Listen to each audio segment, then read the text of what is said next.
छत्तीसगढ़ी गाने देखने के लिए हमारे YouTube चैनल को सब्सक्राइब करें और नए अपडेट्स जानने के लिए बेल आइकन के बटन को क्लिक करें।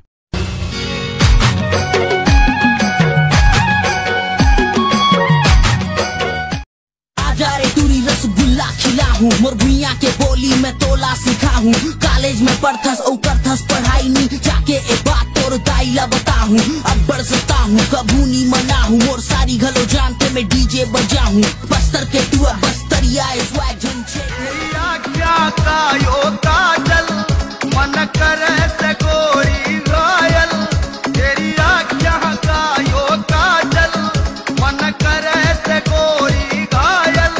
तू सहज सहज पाँव धर ले, मेरा दिल धड़कावे पायल। ओ मन पल पल पल पल याद करी तड़पावे से। स्वीट स्वीट चेहरा पे तो हर क्यूट क्यूट स्माइल, और स्वीट स्वीट चेहरा पे तो हर cute cute smile. Hit fit figure पे तो हर हिट हिट स्टाइल। ब्यूटी मस्त दिखा के और ब्यूटी मस्त दिखा के माता फेल करे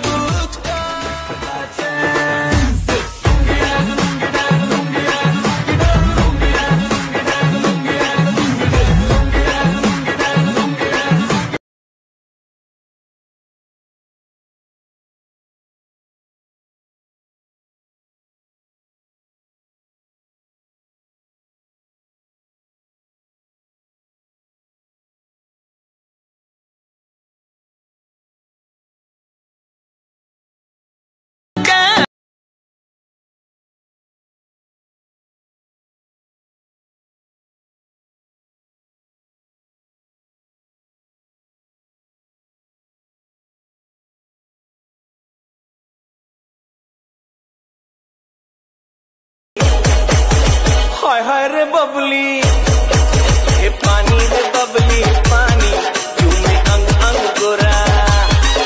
हे पानी रे बबली पानी, हे फुका तोर चेहरा माँ का जादू है, हे मोटी तोर चेहरा माँ का जादू है।